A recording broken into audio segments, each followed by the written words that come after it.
안녕하십니까. 전기산업기사 관련도 문제풀이 2과목 전력공학 2008년 2회 문제풀이를 시작하도록 하겠습니다. 자, 2회 보시면 문제 21번부터 보십니다. 문제 21번. 전선의 지점 높이가 31m. 전선을 지지하고 있는 높이가 31m. 자, 그 다음 전선의 이도가, 전선이 수평 배열되어 있는데 그 이도가 경관으로부터 몇 메다?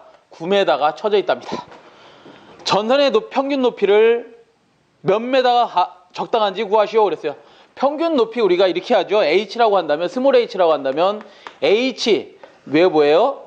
낙차, 높이. 이 높이에다가 마이너스 3분의 2에다가 뭐를 곱해줘? D를 곱해줬죠. D가 뭐예요? D이지 D. 저 D를 곱해주면 뭘 구할 수 있는 거예요? 평균 높이를 구할 수 있는 거죠. 이 공식 하나 정도는 외워두셔야 됩니다. 자, 그래서 높이가, 지점의 높이가 31m에서 3분의 2에다가 D가 얼마라고? 9 해주면 계산을 하시면 25m가 나옵니다. 25m. 공식을 반드시 좀 외워두셔야 되는 문제. 답 몇 번? 가번. 자, 22번. 수차에서 캐비테이션에 의한 결과로 옳지 않은 것은 그랬습니다. 자, 캐비테이션이 뭔지부터 좀 보자. 캐비테이션.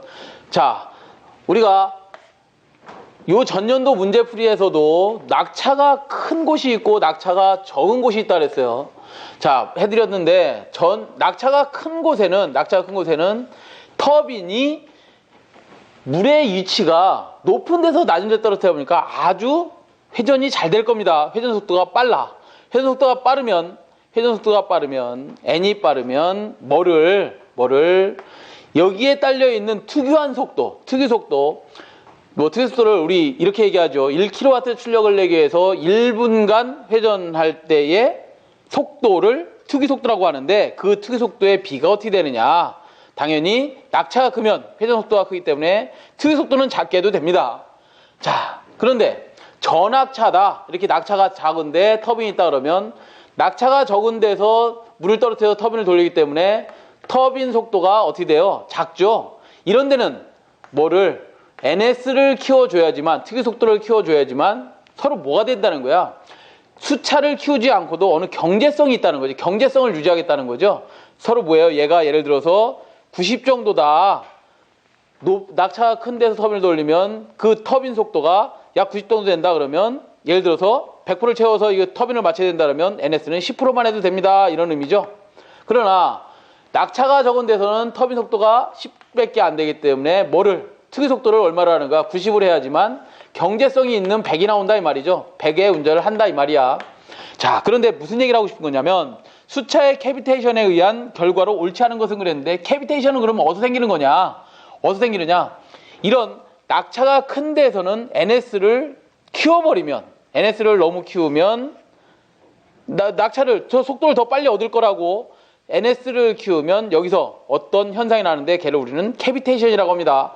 만약에 전압차에서 N이 작다고 해서 NS를 키우고 싶어서 NS를 키우는 어떤 역할을 하면 그때 뭐가 생긴다? 캐비테이션이 생긴다. 즉 무슨 소리냐? 이렇게 낙차가 큰 데서는 흡출관이라는 게 필요 없습니다. 왜? 워낙 속도가 잘 나오기 때문에 흡출관을 달아서 여기서 물이 빠지는 방수로에까지의 이 관을 이용할 필요가 없어. 낙차를 이용할 필요가 없는데, 전낙차에서는 이 낙차까지도 이용을 해야 됩니다. 어떤 거? 방수로까지 빠지는 물, 터빈을 돌리고 나서 나가는 이 물까지의 높이도 이용을 해야 됩니다. 그걸 우리는 흡출관이라고 하는데, 이 흡출관의 높이를 키우면, 흡출관 높이를 H라고 한다면, 이 H를 크게 하면 NS가 대단히 커집니다. 이 NS를 키우고 싶어서 높이를 너무 높게 해버리면 여기에 빈 공간이 생길 수가 있다 이 말이에요. 빈 공간이 생기는데, 그 빈 공간 안에 뭐예요? 우리 폭포 같은 데 가보시면 물이 뚝 떨어지고 나면 그 공간에 뭐가 생겨? 수증기가 생기죠. 이 생기는 수증기에 공기방울을 뭐라고 하냐면 우리는 캐비테이션이라고 하는 거예요. 캐비테이션. 그게 뭐냐? 공동현상이라고 한답니다. 이 캐비테이션 현상이 생기고 나면 이 증기가 어디에? 압력이 높은 곳으로 올라가서 터빈의 날개 등을 그냥 가서 폭발시켜버리고 때려버립니다. 그러면 터빈 날개가 약하기 때문에 뭐로 돼 있기 때문에 알루미늄이나 이런 걸로 돼 있습니다. 자, 그런 거 주석이나 뭐 알루미늄 이런 걸로 돼 있기 때문에 그 날개를 침식해 버려. 그러면 거기에 뭐 이란다? 부식작용 등이 일어난다 이 말이야. 그래서 효율도 떨어지고 어떤 이런 것들을 일으키는 게 우리 캐비테이션입니다. 그래서 캐비테이션이 뭐라고요? 낙차가 작은 곳에서는 흡출관을 사용해서 뭐 하고 싶은 거야? 그 속도가 낮은 것을 속도를 올리고 싶은 거야. 그래야지만 터빈이 크기가 경제성이 나와. 경제성을 맞추기 위해서 100으로 맞추기 위해서 그 NS를 너무 키워버리려고 흡출관을 너무 높게 해버리면 어떻게 된다? 캐비테이션 현상, 공동현상이 생기더라 이 말이야. 그 공동현상이 생기면 어떻다고요? 그 공동현상에서 압력이 높은 곳에 가서 날개를 때려버리고 폭발하고 막 이런 현상을 일으킵니다. 그걸 우리 캐비테이션이라고 하는데, 자, 문제로 다시 돌아가시면 캐비테이션 현상에 의한 결과를 옳지 않은 것을 찾으러 가겠습니다. 가번, 유수에 접한 너너나 버킷 등의 침식을 발생한다. 맞죠?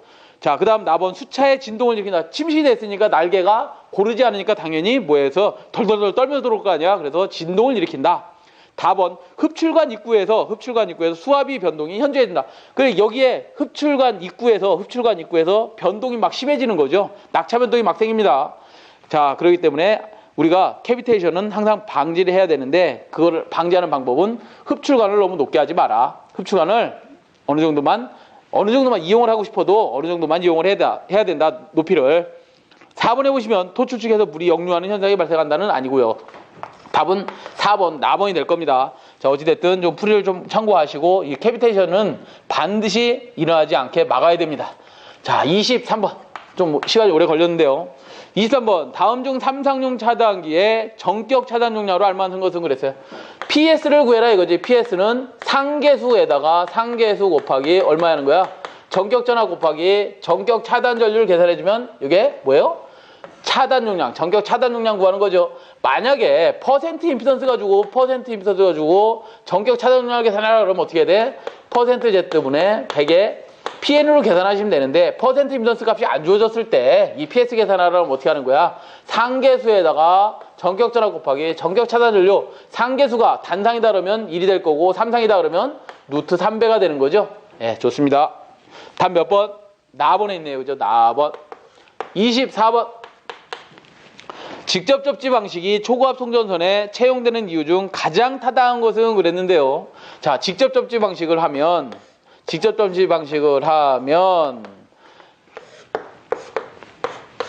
이상전압이 예를 들어서 한 상에 쳤다고 하자. C, B, A상이라고 하자. C상에 이상전압이 발생을 하면 그 이상전압에 의해서 나머지 건전한 상은 그 이상전압은 어디로요? 대지로 빠질 것이고, 나머지 건전한 상은 이상전압이 몇 배가 있으냐면 1.3배까지 올라갑니다. 어떻게 된다고요? 이상전압이 C상에 쳤다. 그러면 B상이나 A상은 전압이 몇 배까지 올라간다고? 상전압의 1.3배까지 올라갑니다.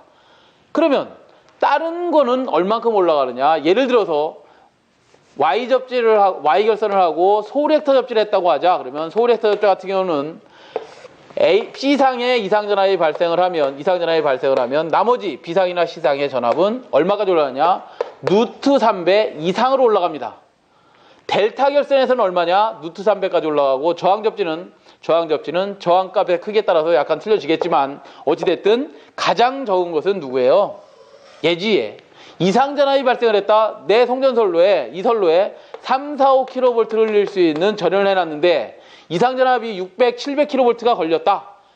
그러면 딴 상에, 그 상에 걸리는 모든 건전상의 전압은 몇 배까지 된다. 그래서 1.3배까지 되니까 예를 들어서 뭐 한 500kV 정도에 견딜 수 있는 뭐를 만들어면 되는 거예요. 전연을 하면 된다는 거지. 나머지는 얼마큼 해야 돼? 거의 자기 전압의 몇 배? 2배까지는 1.73, 21배니까 그 이상이 올라간다 했으니까 약 2배까지는 절연해줘야 되고, 얘는 몇 배만 해주면 된다는 거야. 1.3배까지만 절연을 해주면 되기 때문에 절연비가 어떻게 되는 거예요? 절연비가 대단히 저감이 되겠죠. 가장 중요한 것은 절연비야. 절연을 어떻게 하느냐에 따라서 뭐라고? 돈이 결정돼 있다. 경제성이 결정되어 있다 이 말이야. 그래서 가장 중요한 건 뭐라고요? 계통의 절연을 낮게 할 수 있으므로 답은 다번이 되겠네. 다번. 자, 25번 보시면 교류송전에서는 송전거리가 멀어질수록 동일 전압에서 송전 가능 전력이 적어진다 그랬어요. 교류송전에서는 송전거리가 멀어지면 전압에서 송전 가능 전력이 적어진다. 그 이유가 알맞는 것은 그랬습니다. 뭐예요? 전압이 자꾸 떨어지는 것은, 송전 전력이 자꾸 떨어지는 것은 뭐였 때문에? 선로의 손실 때문에 그런 거지. 선로의 손실은 누가 만드는 거야? 선로의 리액턴스 값, 그죠?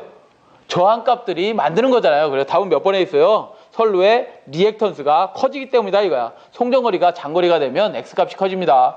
자, 25번은 장거리 송전선로에서의 X값이 어떻게 되어 있어? 우리 전선을 구비해보면, 전선을 사보면 킬로미터당에 뭐가 주어져요? R값과 킬로미터당에 뭐가 X값이 표시되어 있단 말이야. 그게 임피던스 아니야, 임피던스.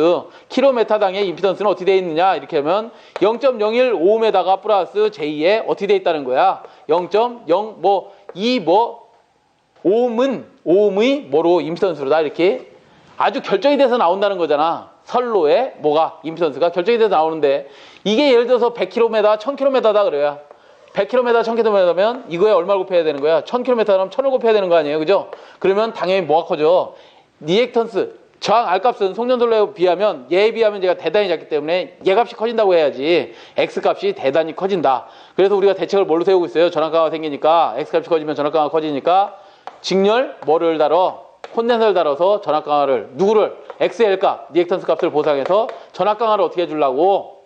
감소시켜 주려고 직렬 콘덴서 설치하는 거죠. 자, 다시 보시면 나번에 유도성 리액턴스가 커지기 때문에 그렇다.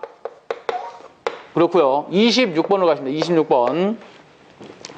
역률이 80%인 1000kVA 부하를 갖는 변전소에 2000kVA 콘덴서를 설치해서 역률을 계산하면 변압기에 걸리는 부하는 대략 얼마 kVA가 되겠냐 이랬죠. kVA를 물어봤습니다. 피상전력 물어본 거죠. 피상전력. 자, 우리 이렇게 보자. 원래 이런 변압기가 있답니다. PA에 kVA, 피상전력 변압기가 있는데, 여기에 얼마? 역률이 80%, 역률이 0.8인 뭐를? 부하를 갖는 변전소에 여기에 뭘 달했대요? 이때 무효분이 Q1이라고 하면 Q1에 대해서 이거를 무효분을 보상하려고 여기다 뭘 달았다고? 콘덴서를 달았는데, 그 콘덴서 얼마짜리 달았다는 거예요? 2000kVA짜리 콘덴서를 설치했답니다. 이때 부하에 걸리는 kVA는 그랬어요. 자, 볼까요? 우리 피상전력이라는 놈은 어떻게 계산하는 거야? 원래 피상전력은 PA에다가 VI 코사인 세타를 곱한 유효전력에다가 플러스 뭐의 합성이야? 이 무효전력의 크기 합성이지. 이 무효전력 Q1의 합이죠. Q1 무효전력의 합을 피상전력이라고 한다. 얘를 다 있으면 어떻게 되는 거야? 유효전력 P의 자승 플러스 Q의 자승이다. 이렇게 쓸 수 있죠. 자, 이런데 우리가 여기에서의 유효전력을 계산해 보면 얼마야? 원래는 PA가 1000kVA짜리였으니까 만에다가 0.8을 곱하면 얼마예요? 8000kW가 있었고, 유효전력을 사용하는 게 8000kW. 무효전력은 얼마예요? 무효전력은 이렇게 계산할 수 있지. VI에다가 뭐 사인 세타로 계산할 수도 있고, P에다가 탄젠 세타로 계산할 수 있죠. 그럼 얘는 얼마짜리였어? PA에다가 사인 세타 하면 얼마예요? Q1은 얼마가 되는 거야? 만에다가 0.6을 곱해야 되니까 6000kVA가 됐었겠지. 원래 무효분은 원래 이랬었는데, 역률을 계산하려고 6000kVA짜리 무효전력에다가 2000짜리를 뭘 달았다는 거야? 콘덴서를 달았다는 거지. 그러면 얘에다가 뭘 빼줘야 돼? QC 콘덴서 용량을 빼주고 자승을 취해주면 걔가 뭐가 돼? 피상전력이 구해지는 거겠네. 자, 그러면 유효전력이 얼마? 8000의 자승이고 플러스 무효전력이 원래 얼마였어요? 콘덴서 하기 전에 6000이었잖아. 6000 마이너스 얼마 해주면 돼? QC를 2000 달았으니까 2000에 자승해주면 얘가 어떻게 나오나? 8000 자승 플러스 4000의 자승이 되겠죠? 4000의 자승하면 얼마다? 8944.27 8944.27 kVA가 나오는 거지. 무효분이 나오는 거, 아니 피상전력 값이 나오는 거죠.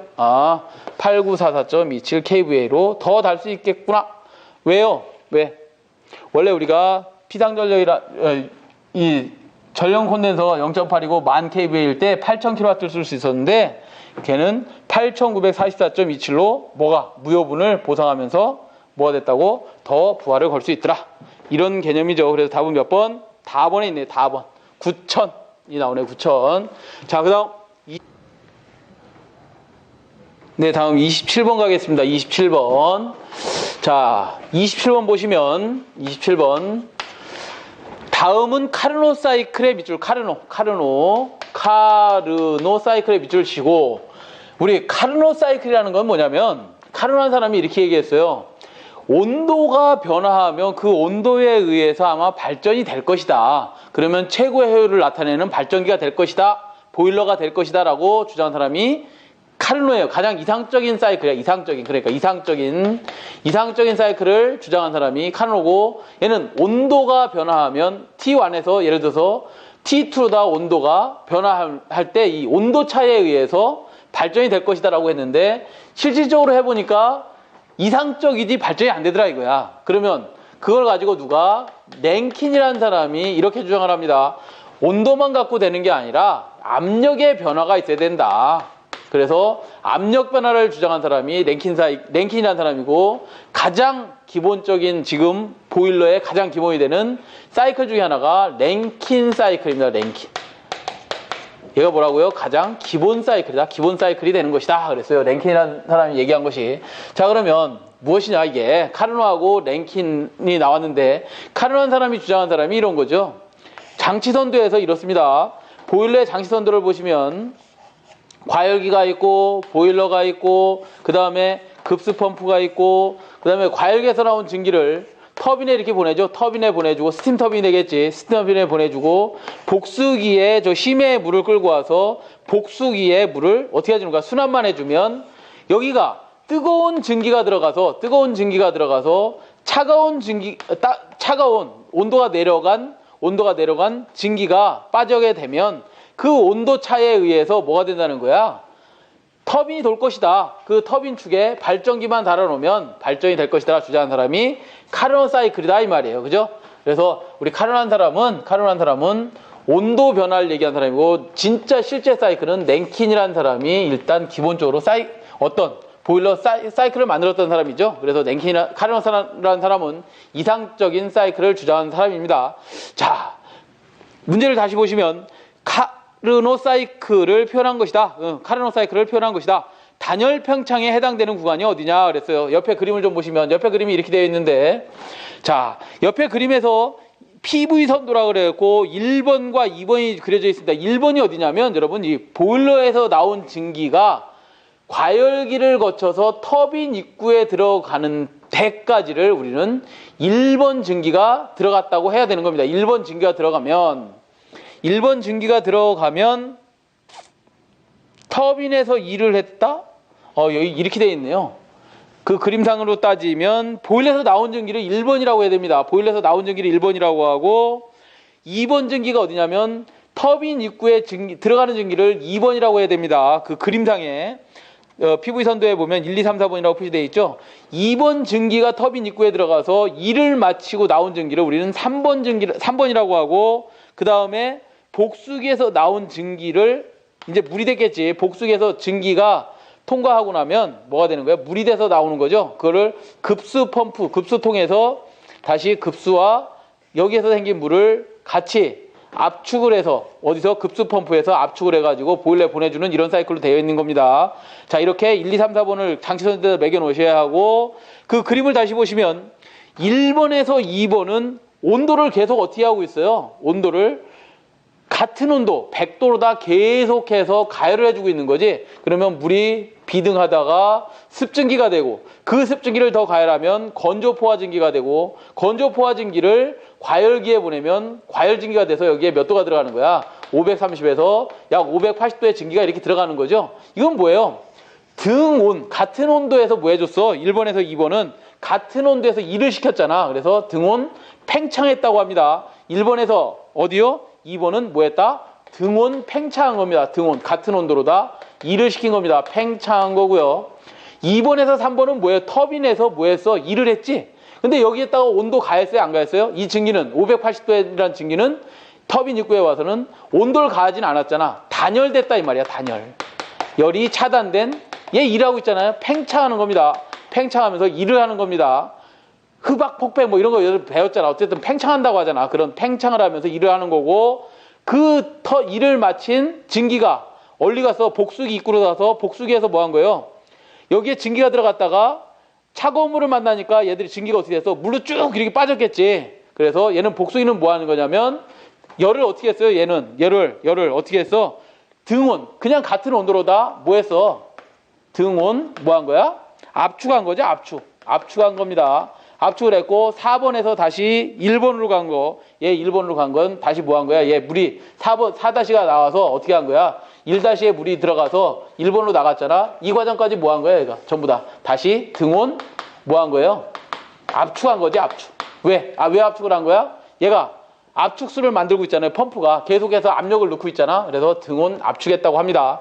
자, 보시면 단열 팽창에 해당되는 구간이 어디였는데 단열, 열을 차단해서 뭐 했어요? 얘는 열을 차단해서 일을 시킨 복수기 부분, 거기가 어디예요? 2번에서 3번 부분이 되는 거죠. 2번에서 3번 부분, 얘가 단열 팽창하는 부분이다. 다음 몇 번? 나번에 있습니다. 나번. 조금 어려워요, 여러분들. 자, 이 보일러의 시스템을 좀 잘 알고 계셔야 됩니다. 자, 28번으로 가겠습니다. 28번은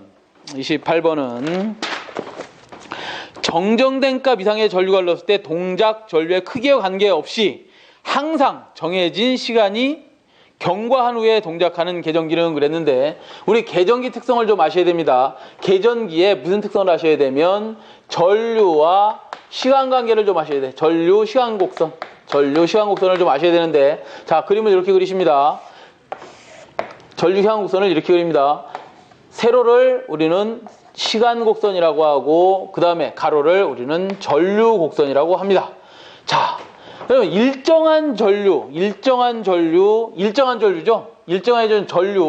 이상이 들어오면 즉시 동작하는 계전기가 있습니다. 얘를 우리는 순시 계전기라고 합니다. 순시 계전. 순간적으로 동작했다 해서 순시 계전기라고 합니다. 자, 일정한 전류 이상이 들어오면 즉시 동작하는 계전기가 무슨 계전기? 순시 계전기. 일정한 전류 이상이 들어오면 그 시간에 관계없이 정해진 시간, 어떤 정해진 시간, 세팅되어 있는 시간에 동작하는 계전기를 우리는 정해진 시간에 동작하는 한시성을 갖는 정한시 계전기라고 합니다. 정한시 계전기다. 자, 그 다음 전류값이 크면, 전류값이 여기가 0이죠. 전류값이 크면 빨리 동작하고, 전류값이 작아지면 천천히 동작하는 계전기, 시간이 늘어지는 거지. 천천히 동작하는 계전기를 반한시 계전기라고 합니다. 반한시 계전기라고 합니다. 어느 정도까지는 반한시성이다가 어느 전류값 이상이 되면 정한시성을 갖는 계전기를 우리는 정반한시 계전기라고 합니다. 정반한시 계전기라고 합니다.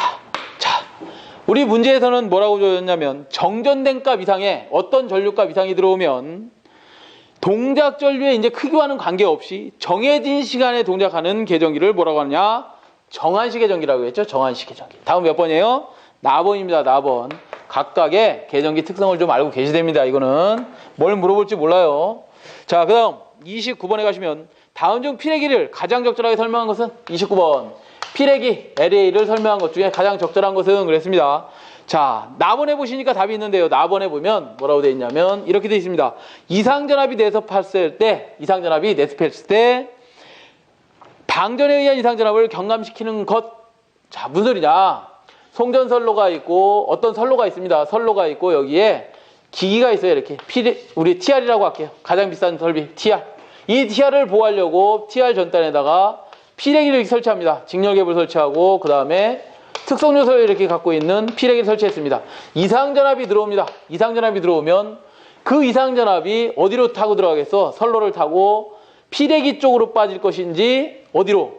저 기기 쪽으로 갈 것인지를 결정을 하겠죠. 그런데 피레기는 어떻게 생겼냐면 이상전압이 들어오면 직렬갭의 저항값이 확 떨어지면서 그냥 도선으로 연결된 선이 돼버린단 말이에요. 결국 여기에 뭐를 만드는 거야? 아크를 만들면서 대지로다 뭐 해주는 거야? 이상전압을 이상전압을 뭐 해주겠어? 방전시켜주는 거죠.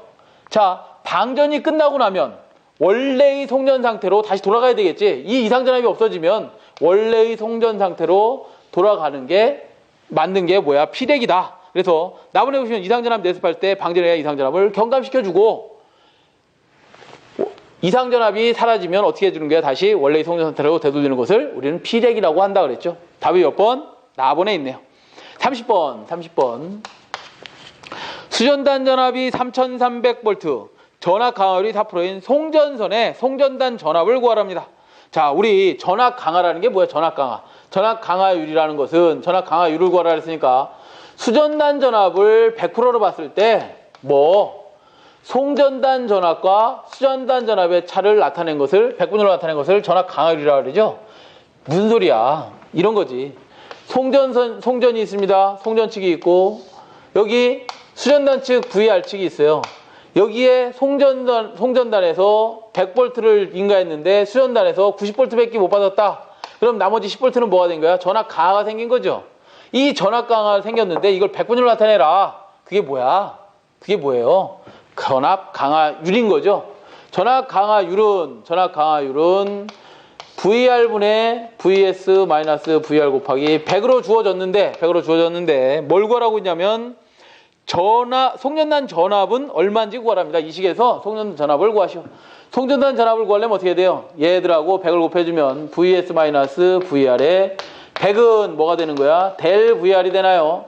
자, 그 다음에 100 VR은 이렇게 되나? 100 VS 마이너스 100 VR은 델 VR이 되죠. 여기서 VS 구하라 그랬으니까 얘를 넘겨주면 어떻게 되나요? 100 VS는 델 VR에다가 플러스 100 VR이 되나? 자, 여기서 VS를 구하라 했으니까 이렇게 묶어줘도 되겠다, 얘들. 먼저 얘들부터 묶어주자. 어떻게? VR 묶어주면 어떻게 되나요? 델 플러스 100에다가 VR이 이렇게 빠져나올 수 있겠지. 결국 VS를 구하면 100을 다시 넘겨주면 나눠주는 거지. VS는 뭐예요? 100분의 델 플러스 100분의 델 플러스 뭐가 돼? 100분의 100에 VR이 되는 거지. 얘는 뭐예요? 나누면 1이네.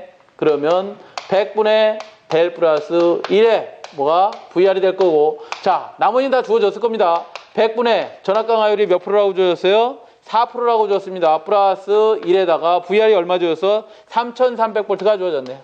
자, 그럼 이거 계산기 누르시면 얼마? 3432가 됐겠지. 3432 뭐예요? 볼트가 되는 거죠. 볼트. 3300보다 작은 건 없네. 됐네요. 나번. 자, 그 다음 31번으로 가겠습니다. 31번은 복도체를 사용하면 송전 용량이 증가하는 주된 이유로 알맞는 것은 그랬습니다. 복도체를 사용하면 송전 용량이 증가되죠? 왜 증가되는 거예요? 왜? 복도체를 사용하면 자, 31번은 단도체를 사용할 때보다 뭐가 감소되지? X값. 그러니까 직렬 임피던스 값이 얼마로 줄어드는 거야? 그 나눈 만큼. 그러니까 2도체면 2로 나눠야 되고 3도체면 3으로 나눠야 되고 4도체면 4로 나눈 만큼 뭐가 되는 거예요? 줄어드는 거지. 2도체로 바꿨다고 하자. 단도체를 2도체로 바꾸면 어떻게 되는 거예요? 요 면적을 더 얻다가 여기다 다시 그린다면 2도체가 된 거죠. 단도체를 뭘로 바꿨어? 복도체로 바꾸면 이때 임피던스는 어떻게 되는 거예요? 이때 임피던스는 얘가 X라면 이때 임피던스는 어떻게 돼? 2분의 X가 되죠. X 값이 뭐 된 게 결국 리액턴스 임피던스 값이 어떻게 된 거야? 반으로 줄어들었죠. 이렇게 자꾸 감소하기 때문이다. 복도체 사용하면 송량이 증가되는 주된 이유로 알맞는 것은 송전선로의 작용 인덕턴스가 감소되기 때문에 그렇다. 몇 번에 있어요? 나번. 32번. 어느 빌딩 부하의 총설비 전력이 400kW랍니다. 자, 어느 빌딩에 이렇게 변압기가 있을 텐데 그 총 설비 용량이 400kW랍니다. 부하가. 수용률이 0.5라면 수용률이 뭐예요? 히터하고 에어컨이 있다면 같이 떼는 미친은 없을 거 아니야? 그래서 어떻게 한다고? 그 수용률이 하나는 200, 히터가 200, 만약에 예를 들어서 에어컨이 200kW라면 그걸 합쳤을 때 400kW인데 그것은 한 번에 떼는 게 아니다. 그래서 수용률로 나누면 2분의 1로 나누면 걔가 0.5면 실제 사용되는 부하는 얼마인 거예요? 200kW가 지금 사용되고 있겠죠. 이럴 때 이 빌딩의 변전 설비 용량은 어떻게 되는데 그랬습니다. KVA로 구하시오. 얘는 킬로와트인데 변압기 용량 KVA로 계산을 하랍니다. 그러면 어느 식에서 하시냐면 우리 이 식에서 합니다. 부등률식에서 계산을 합니다. 부등률은 왜? 설비 간에 부등률을 줄 수 있으니까 부등률식에서 부등률이라는 공식은 합성한 최대 전력, 분의 뭐가 되겠어요? 각 수용가, 근데 수용가 하나뿐이 없지. 수용가 최대 전력의 합이 뭐예요? 부등률이었다. 각 수용가 최대 전력은 또 어디서 계산해요? 우리 수용률식에서 계산한다. 수용률은 공식이 뭐였어요? 수용률은 설비 용량에 대한 설비 용량을 100%로 봤을 때 뭐야? 지금 수용되고 있는, 지금 사용하고 있는 수요 최대 전력이죠. 최대 전력을 수용률이라고 그랬는데 수요 최대 전력은 결국 어떻게 구하면 돼? 수용률에다가 설비 용량 곱하면 거 아니야? 얘는 어떻게 구한다고? 수용률에다가 설비 용량을 곱하면 걔가 뭐가 되는 거야? 수용과 최대 전력이 되는 거죠. 이런 예를 들어서 부하가 10군데 있다라면 그거에 합이다라는 거지. 지금은 한 개 있으니까 하나만 넣어주면 되는 거죠. 자, 그러면 여기서 얘도 킬로와트로 나올 거고 얘도 킬로와트 나올 겁니다. 맞아요? 왜? 전력의 합이니까, 전력이니까 뭐야? 당연히 유효전력 킬로와트. 얘도 킬로와트일 거 아니에요? 그런데 우리 문제에서는 KVA로 계산하라고 했으니 그 킬로와트를 KVA로 바꾸려면 어떻게 하면 돼? 역률로 나눠주면 되는 거 아니에요? 킬로와트를 뭘로 나눈다? 역률로 나눠주면 걔가 뭔다고? KVA가 되는 거죠. 자, 그러면 합성한 최대 전력을 다시 구해보자. 합성한 최대 전력 구하라 했으니까 합성 최대 전력을 킬로와트가 아닌 KVA로 구하시오. 그러면 어떻게 하라고? 뭐라 그랬어? 역률로 나눠주라 그랬잖아. 역률 코사인 세타로 뭘 나눠주면? 킬로와트를 나눠주면 합성 최대 전력이 나오는 거죠. 만약에 부등률까지 주었다면 저 부등률하고 얘만 자리 바꾸면 되는 거지. 그래서 부등률이 주었다면 부등률을 여기다가 이렇게 곱해서 나누면 되는 거죠. 킬로와트를. 그러면 결국 뭐가 나오는 거야? 얼마? KVA가 나올 겁니다. 그렇죠. 그러면 역률이 여기서는 얼마 줬어요? 문제에서는 역률이 0.8이 주어졌네. 0.8분의 킬로와트를 구해야 되는데 그 킬로와트는 각 수용가 최대 전력이라 그랬으니까 수용률에다가 뭘 곱해? 0.5에다가 설비 용량을 곱하라 했잖아. 설비 용량이 얼마예요? 400을 곱해주면 킬로와트가 나온 거지. 역률로 나눴다니 걔가 얼마? 몇 KVA가 나오더라. 얼마 나왔어요? 250이 나왔네. 250 답 몇 번? 나번에 있습니다. 나번. 개념을 잘 파악하고 있어야 된다. 33번으로 갑니다. 33번. 차단기의 개폐에 의한 이상전압은 대부분 송전선 대전압의 몇 배 정도가 최고인가 그랬어요. 자, 무슨 소리냐? 33번은 차단기 개폐 시에 이상전압이 나옵니다. 개폐 이상전압이 나오는데 차단기를 개폐했다는 것은 외부에서 생긴 이상전압이에요? 내부에서 생긴 이상전압이야? 내부의 차단기를 온오프 하면서 생긴 이상전압이잖아. 그 이상전압 중에서 가장 큰 게 누구냐 이거지. 가장 큰 게 개폐시 이상전압 중에서는 가장 큰 게 첫 번째 무부하 충전설로 개방할 때입니다. 개방. 폐로도 아니고 개방 시에 가장 크게 나온다. 얼마? 상전압, 대전압의 몇 배? 4배에서 6배까지도 나오더라. 무부하 충전설로 개방 시 개폐 이상전압이 가장 큰데 몇 배? 상전압의 4배에서 6배. 그 외에 개폐 이상전압에는 뭐가 있어요? 개폐 시 이상전압에는 이런 것도 있죠. 여자전류, 차단 시 이상전압도 있고 차단 시에 이상전압도 발생할 수 있고 세 번째 고장전류 차단 시에 이상전압도 있습니다. 다음에 네 번째 삼상이 비동기 투입되더라도 동기를 유지하고 딱 투입되는 게 아니라 삼상 비동기 투입 시에도 뭐가 나온다? 개폐 이상전압이 나옵니다.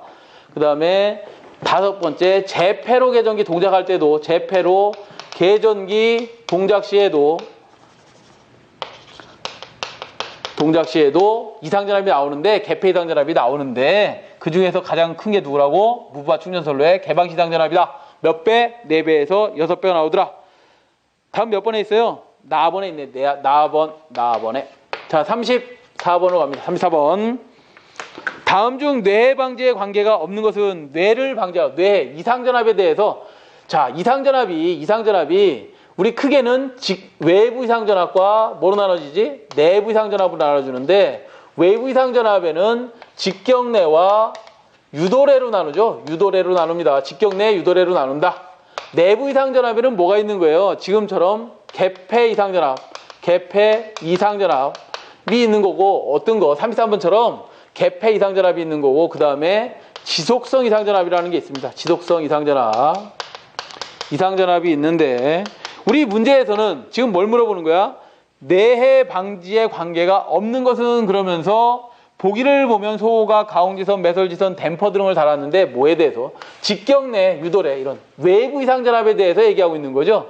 결국 뭐야? 철탑이 있다. 이 철탑에 직경내, 송전선이 설치되어 있는데, 이 송전선에 직경내 유도래가 치지 않으려면 어떻게 해야 되는데, 여러 가지 대책을 세워야 된다. 뭐 첫 번째, 하늘에서 떨어지는 거기 때문에 하늘하고 같이온 철탑의 정상부에 뭐를 설치한다? 가공지선을 설치하겠다.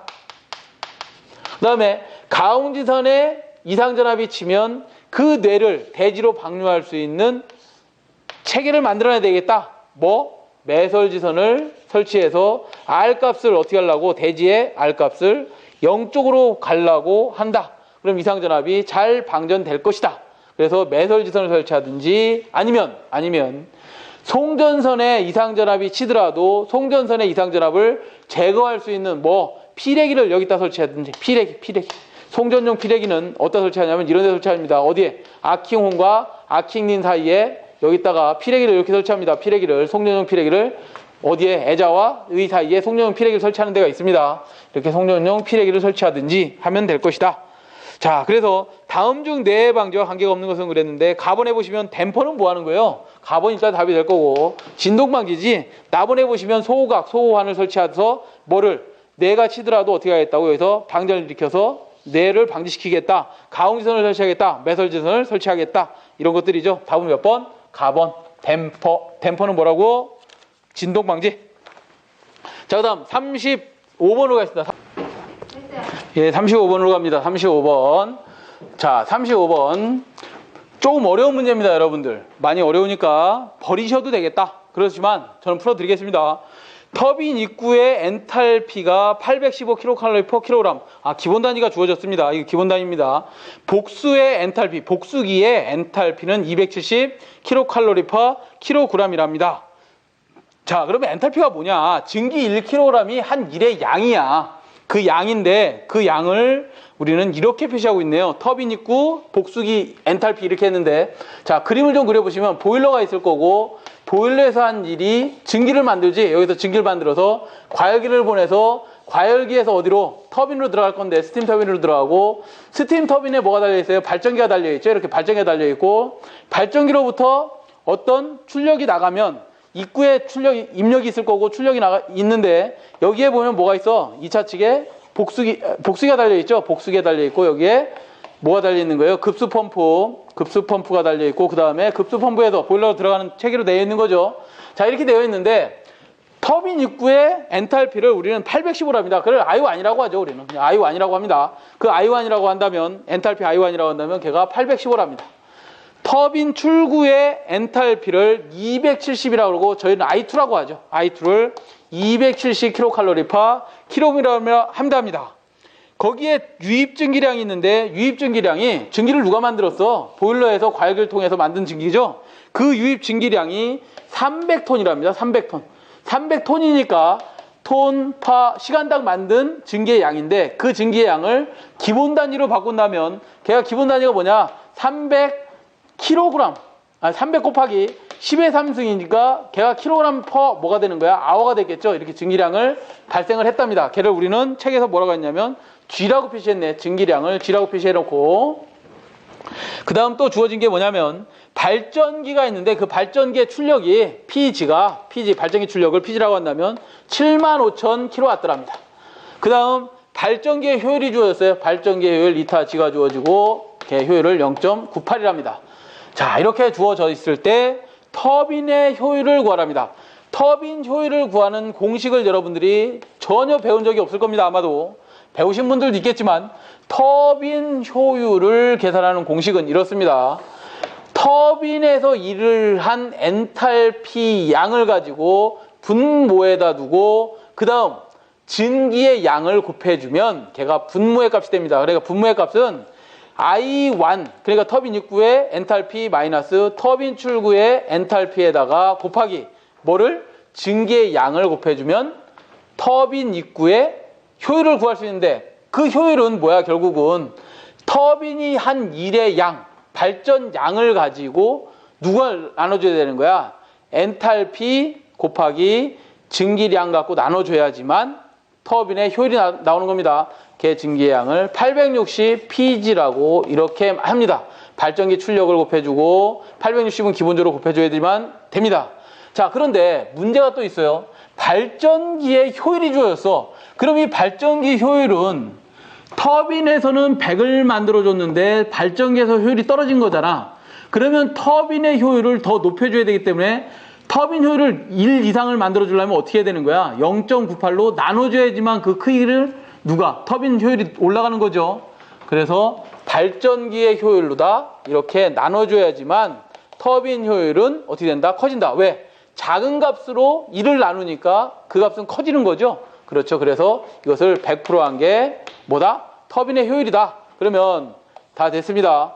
엔탈피 I1, 터빈 입구의 엔탈피는 얼마라 해서 815라 했고 터빈 출구의 엔탈피를 270이라고 했습니다. 270 곱하기 그 다음에 얘 증기량이 얼마라 했어요? 300에다가 킬로그램으로 바꿨으니까 톤을 킬로그램으로 바꿨으니까 300 곱하기 10의 몇 승이 되는 거야? 3승 킬로그램 퍼 아워 됐을 거고 곱하기 발전기 효율이 얼마? 0.98분의 860 곱하기 발전기 출력이 얼마나 그랬어요? 75,000kW가 이렇게 주었다. 킬로와트가 기본 단위입니다. 기본 단위 곱하기 100%다. 그러면 얘 효율이 얼마 나오냐? 40.3%가 나오더라 이 말이에요. 아시겠죠? 자, 그 다음 36번. 36번은 장거리 선로에서 저 특성을 정확하게 다루기 위한 회로로 알맞은 것은 그랬는데요. 자, 우리 단거리, 중거리, 장거리가 있다면 단거리는 50km 이하를 단거리라고 하고요. 50에서 100km까지를 우리 뭐라고 했지? 중거리 선로라고 하고 장거리 선로는 얼마예요? 100km 이상을 장거리라고 합니다. 단거리에서는 임피던스 특성만 고려해주면 되고 중거리에서는 임피던스와 어드미턴스 특성을 고려해줘야 되고 장거리에서는 임피던스와 어드미턴스 성분을 다 고려해줘야 된다. 여기서는 단거리에서는 R과 L 값을 고려하고 중거리에서는 R과 L과 C 값을 고려하고 장거리 선로에서는 R, L, C, G를 전부 다 고려해서 회로 해석을 해야 되는데 단거리에서는 R과 L이 집중되어 있는 집중정수 회로 해석하죠. 중거리에서는 집중정수 회로 해석하죠. 그 다음 장거리에서는 RLGC가 너무 길다 보니까 분포되어 있는 분포정수 회로 해석을 합니다. 그래서 답이 몇 번이에요? 가번에 있네요. 가번. 아시겠죠? 자, 그 다음 37번. 37번은 원자력 발전에서 제어봉에 사용되는 재료로 알맞는 것은 그랬는데 제어봉이 뭐냐? 제어를 왜 하는 거냐? 뭐를 제어하는 거냐? 이거야. 뭐를. 우리가 원자력 발전이라는 것은 뭐를 이용해서 발전하고 있죠? 핵융합이야, 분열이야. 핵융합은 태양이 하는 거고 핵분열하는 거죠, 우리는. 핵분열을 하는데 이 핵분열이 너무 많이 될 때가 있어요. 그러면 뭐가 되겠어? 원자로가 폭발을 해버리겠지. 분열을 너무 과하게 하면 안 됩니다. 정출력이 나오게 알맞게 분열을 해야 되는데 너무 분열을 많이 한다. 그러면 자동적으로 원자로에 열이 올라갈 거고 열이 발생하면 그 핵분열이 되는 것을 핵을 누군가 와서 먹어야 될 거 아니에요. 제거를 해야 되는데 걔가 뭐냐? 제어제다 이거야. 제어제. 결국 우리가 원자로가 있으면 저 위에 제어봉이라는 게 있습니다. 제어봉이 자동적으로 핵분열을 많이 하면 뚝 떨어져서 어디로? 원자로대로 들어가서 원자로 내에 뭐를 핵분열 물질 중성자를 먹어버리겠다 이 말이야. 누가? 제어봉이. 그 제어봉의 재료가 뭐냐 이거죠. 재료가 붕소, 하프늄, 카드뮴 등등이 뭐의 재료다? 붕소, 하프늄, 카드뮴이 제어봉의 재료다. 그래서 그 재료가 알맞는 것을 찾으라 그랬네요. 그럼 가번이 답이 되겠네. 38번으로 갑니다. 38번. 가공선로에서 애자 1년 중 전압 부담이 최대인 애자는 그랬어요. 자, 철탑에 암이 있으면 암에 애자가 있고 애자에 뭐 전선을 이렇게 매달아놨는데 이 중에서 항상 전압이 가장 많이 걸려있는 우리 상주파가 걸려있고 전압이 이렇게 흐르고 있을 텐데 가장 항상 일을 많이 하고 있는 놈이 누구라고 그랬어? 전선으로부터 가장 가까운 애자가 뭐예요? 전압 분담을 가장 많이 할 것이고 그 다음 많이 하는 곳은 어디야? 철탑으로부터 가까운 애자가 그 다음 두 번째로 전압 분담을 할 것이고 전압 분담이 가장 적은 것은 어디예요? 전선으로부터 몇 분의 몇 지점? 전선으로부터 3분의 2점. 철탑으로부터 몇 분의 몇 지점? 3분의 1점에 있는 애자가 전압 부담이 가장 적다 그랬죠? 그래서 답은 몇 번? 나번에 있는 전선에 제일 가까운 애자가 전압 부담을 가장 많이 하더라. 자, 39번. 39번은 배전선로 전압 조정 방법이 아닌 것은 그랬습니다. 전압 조정은 두 가지가 있습니다. 직접 전압을 조정할 것이냐, 간접 조정할 것이냐 그랬습니다. 직접 전압을 조정하는 것은 탭을 변경하거나 변압기 탭을 변경해서 권수비를 가지고 전압을 조정할 것이냐 또는 슬라이닥스처럼 생긴 IVR 이런 것들을 가지고 전압 조정할 거냐 유도 전압 조정기, 인덕션, 볼테이지, 레귤레이터를 가지고 전압을 조정할 것이냐 이게 직접 조정이고요. 간접은 뭐예요? 크게 무효분을 조정하는 거지. 무효분을 조정해서 뭐 하겠다고? 전압을 조정하는 겁니다. 무효분 조정하는 건 뭐 있어요? SC, 전용 콘덴서, 그 다음 또 뭐 있어? SHR, 블로리액터, 그 다음 또 뭐 있어요? 동기, 조상기, 또 뭐가 있을까? SVC, 뭐 이런 것들, 스타트콤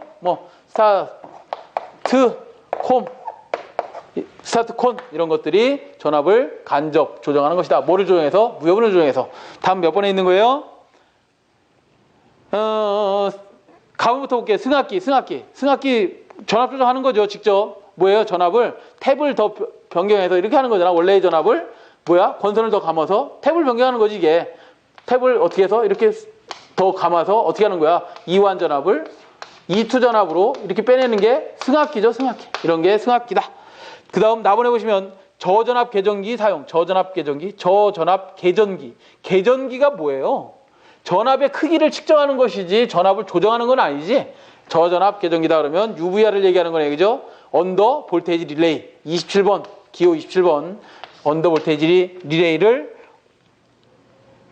계전기라고 합니다. 저전압 계전기. 걔가 몇 번? 답이 나번이네. 나번. 병렬 콘덴서를 가지고 전압을 조정하겠다. 맞네요. 무효분을 조정해서 간접 조정하네. 주상용 변압기 탭을 변환하겠다. 네, 좋습니다. 얘보다 전압을 조정하는 놈이다. 자, 40번으로 가겠습니다. 40번. 자, 40번 문제는 가끔 잘 나오는 문제입니다. 자, 동일한 두 대의 단상 변압기를 V결선하여 삼상전력을 100kVA까지 배전할 수 있다면 똑같은 단상 변압기 한 대를 추가하여 델타 결선하였다. 삼상전력은 몇 kVA가 되는가 그랬어요. 자, 이런 거죠.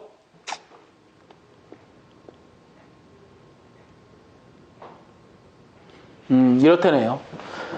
자, V결선하고 있었답니다. V결선을 해서 우리가 뭐하지? 삼상전력을 만들어냈답니다. 그 삼상전력을 만들어냈을 때 V결선하면 누트 3의 단상 용량 P1 한 대의 용량에다가 누트 3배 만들어서 우리가 V결선했는데 걔가 얼마라고? 100kVA를 만들어냈었답니다. 이렇게 만들어냈었는데 얘를 변압기가 한 대 생겨서 델타 결선을 했답니다. 이렇게 델타 결선을 했어요. 델타 결선을 해갖고 삼상전력을 만들어냈는데 이 삼상전력을 만들어냈을 때 얼마까지 커지느냐 이거야. 자, 이런 거지. 우리가 P의 삼상운전은 어떻게 한 거예요? 단상 변압기 몇 대 가지고 한 대 가지고 한 것을 우리가 세 대 가지고 운전하면 걔가 뭐가 되는 거야? 삼상전력이 나오는 거죠. 그러면 어떻게 되는 건가? 자, 얘가 누트 3배만큼 더 일을 하는 건가요? 누트 3배만큼 더 일을 하겠지? 그래서 P 델타는 누트 3에다가 곱하기 단상 변압기 용량이니까 어떻게 되나? 100kVA를 곱해야 되나? 자, 문제가 조금 이상하다. 두 대로 V결선했는데 100kV가 나왔다. 여기까지 맞고요. 이것을 가지고 어떻게 했느냐면 단상변압기 세 대를 가지고 이제 삼상전력을 만들었네. 그렇네. 자, 그럼 이렇게 해야 되겠다. 삼상전력을 만드는데 단상변압기 용량 갖고 만들었다며. 그러면 3에다가 단상이라는 얘기는 2에다가 I 곱한 거였었잖아요. 그죠? 그럼 얘를 삼상으로 만들려면 어떻게 만들면 되나? 3 곱하기 루트 3분의 VI 곱하면 되죠? 그러면 분모 분자에 루트 3을 곱해줘 보자. 그러면 루트 3, 루트 3분의 3VI였으니 루트 3 지워지면 루트 3이 분모에 남아있는 거 분모 분자에 다 곱해줬으니까 루트 3이 하나 남아있는 거지. 루트 3 지워지면 결국 뭐만 남노? 루트 3에 VI가 나왔다. 삼상 출력에다가 단상 용량 이거 곱해주면 어떻게 된다는 거야? 루트 3에다가 곱하기 100kV를 곱해주면 173.2kV가 나오더라 이거죠. 그래서 루트 3 VI만 곱해주면 되다. 걔가 얼마예요? 113.2. 답은 라번에 있네. 라번 4번에 있네요. 4번에 이렇게 있더라. 그래서 델타 결선을 했을 때 V 결선할 때 출력보다 얼마큼 더 나온다고 보시면 된다. 루트 3배만큼 더 나온다고 보시면 되겠다. 자, 그래서 2008년 2회 전기산업기사 관련도 문제풀이 2과목 전력공학을 마치도록 하겠습니다. 예, 수고하셨습니다.